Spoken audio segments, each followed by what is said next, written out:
I think it was yesterday that I brought to you a video about something I found at Sam's Club, an unfortunate thing I found in the meat at Sam's Club.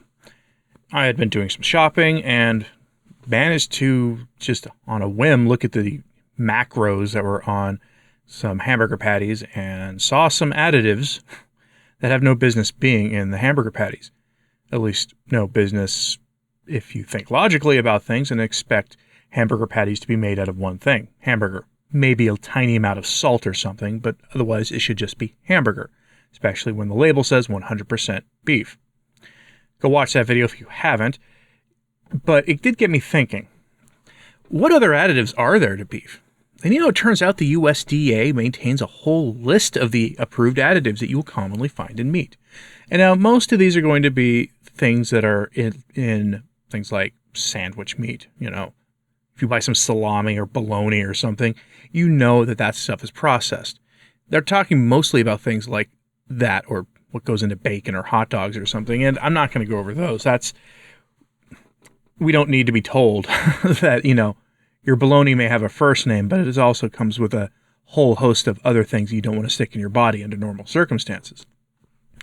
But a lot of these additives are used and can be used with FDA approval in normal meat, in ground beef.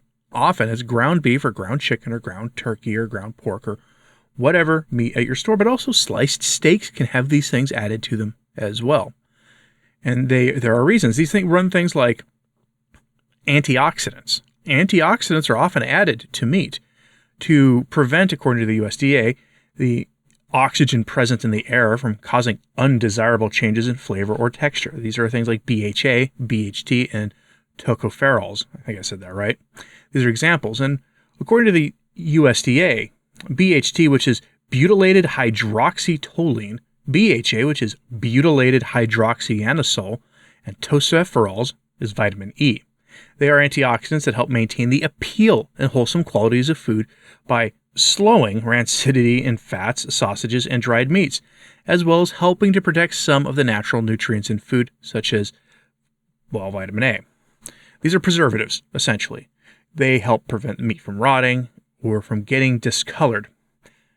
One of the first things I noticed when I bought a half cow or even any beef from my local rancher, instead of buying it from the grocery store, is that when I would thaw the ground beef or steaks, it got discolored much faster than anything I bought from the grocery store.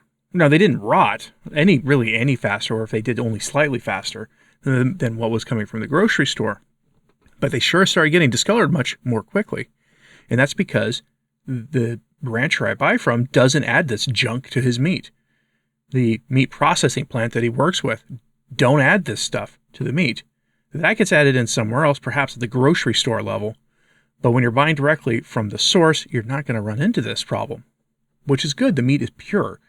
It's natural. It is as natural as if you had taken the animal and processed it yourself in a barn somewhere or other clean environment and cut up the carcass into steaks and ground the meat yourself. That is how clean this is. It doesn't have BHT, BHA, or tocopherols in them. But there's a whole host of these other ones here, including binders, corn syrup, citric acid. Again, these are things going to be found in your sausages, which is why I always say, read the labels of anything you're buying. And I always rail against processed foods. Some people say, processed foods aren't bad. I'm like, maybe in an isolation you can find good processed foods that, meet a cleanness test, I guess. But when you're starting talking about added meat tenderizers and other weird ingredients, and not to mention corn syrup, you're essentially ingesting sugar, right? Sweetened meats we know are best left alone. When we're talking about this stuff, you begin to see just how long this list is. But see, some other ones here that I'm going to focus on is another one called propyl gallate. It's used as an antioxidant to prevent rancidity in products such as rendered fats or pork sausage. So pork sausage is like the most common sausage you'll find at the store. And rendered fat, so that's going to be your beef lard that you might buy at the store.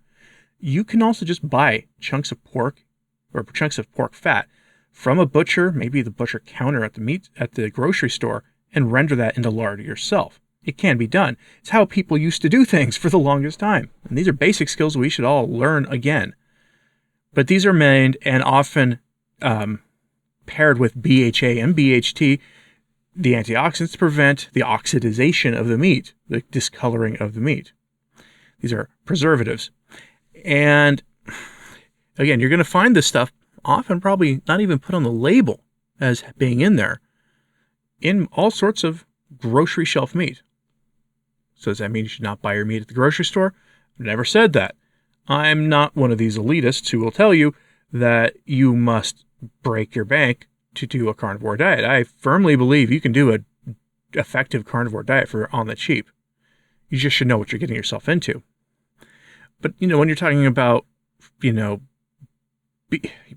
meat products that are processed, which are going to be your typically your deli meats, most people worry about nitrates and nitrites. It's the last thing I worry about. I'm not worried about nitrates or nitrites at all. I'm more worried about the additives that go into these things, because celery is a source of nitrates or nitrites. That plant is high in those preservatives, those antibacterial chemicals that are then refined and put into the meats. And no one ever rails against celery unless you're in the carnivore diet. But otherwise, celery is widely accepted as a food that you should be eating. And people will often use celery powder in place of, curing salts and other things for making bacon.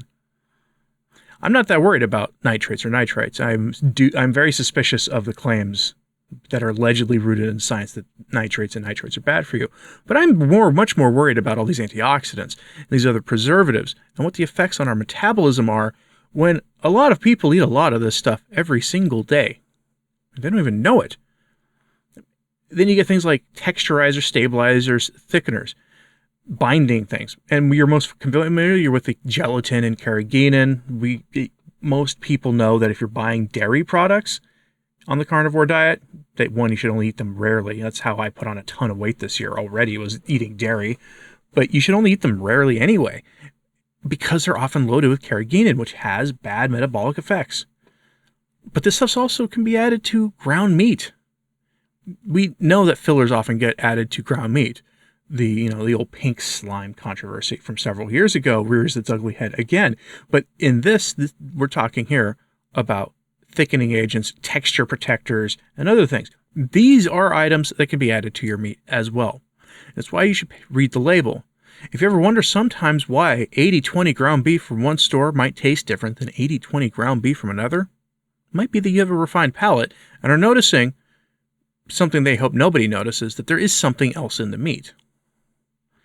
And that's not to say some of the experiments done overseas by adding what we'll call medicine, or what they would like you to think is medicine, to meat. That's apparently now on the table as well in the early experimental stages. We live in interesting times, folks. Don't let this happen to you. Don't let this happen without your knowledge. Know what you're buying. That's all I ever ask. When I make all these videos about processed foods, the dangers of processed foods, I do it because I want you to know what you're up against. You may have these weird ingredients added to your meat meant to keep it more shelf stable and more appealing. And if you want to avoid it, the entry cost can be a little high up front, but you save money in the long run, which is buying a half cow or a full cow from a rancher who won't be adding this stuff to it. And the thing about it is, they like when you ask them questions about the quality of the meat. That means that they know they are dealing with a very serious customer who takes a great deal of interest in the products they're offering. So go find a local rancher. They're out there. If you have the space, you can get a quarter cow or a half cow, or even just buy a few steaks or roasts. Get to know them. You might be surprised what you find when you have these conversations with the meat producers in your area. What other ingredients do you think are added to normal meat at the store? Again, we're not talking deli meats. We're talking ground beef and steaks. Let me know what you know of in the comments, please. Like and subscribe if you haven't. It does help, as does sharing this on social media. That helps a lot too. I'm Anthony Stine, the Practical Carnivore. Thanks for tuning in today.